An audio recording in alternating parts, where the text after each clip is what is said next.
From the truth, I could buy it, but it's just a rental. It's not a good investment. Being bad with your money is being good at flexing. They always chasing a bag, I guess they couldn't catch it. They trying to be like me, but it's not a good impression.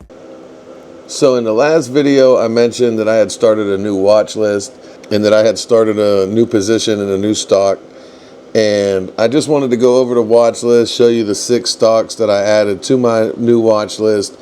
I try to find new stocks to keep an eye on every 3 to 4 months. Like I said before, it had been probably a year or so since I've looked into new ones. I had time to do a broad search. I narrowed it down to 6. 5 of them I still have to do more research.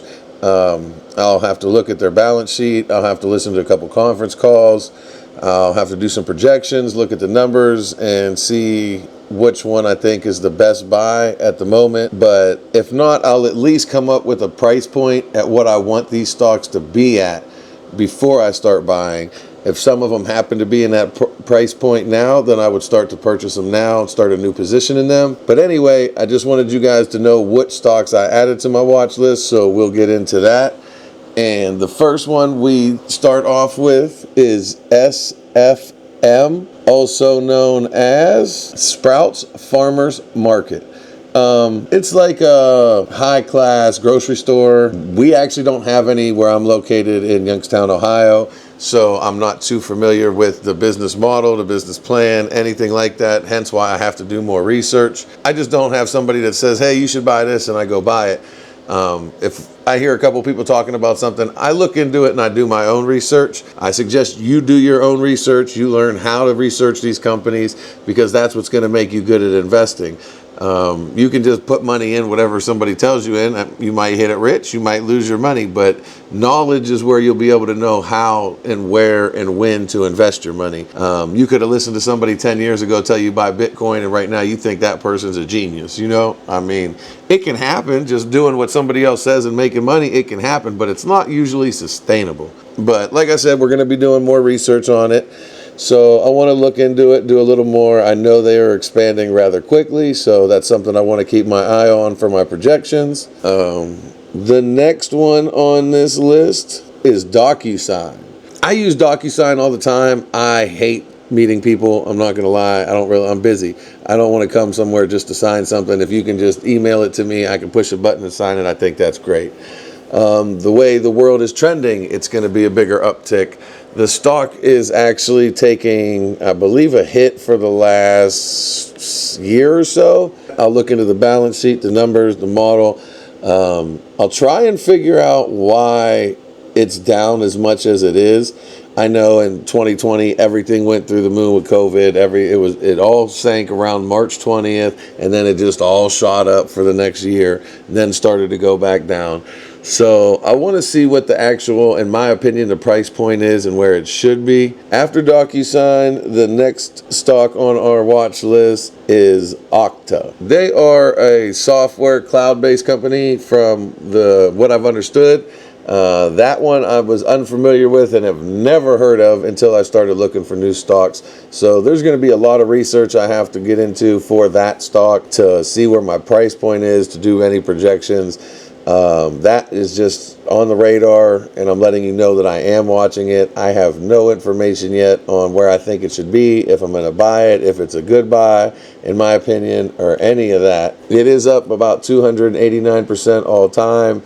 Again, right around 2019, 2020, it boomed and it crashed afterwards. It's been slowly on an uptick since then, so we'll do a little more research, find out about that, but that one is Okta. And the next one we added to the watch list was DGRO. It's a dividend growth ETF.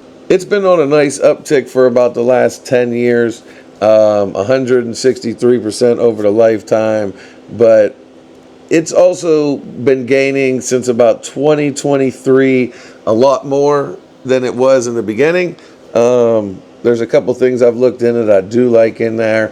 We might do a video on just the DGRO ETF itself, but that one will probably be one that I probably start a small position in. And the next one we added to our watch list was TSM, which is Taiwan Semiconductor Manufacturing Company. This one, I kind of like that one. It's been going pretty good since 2017, 2018.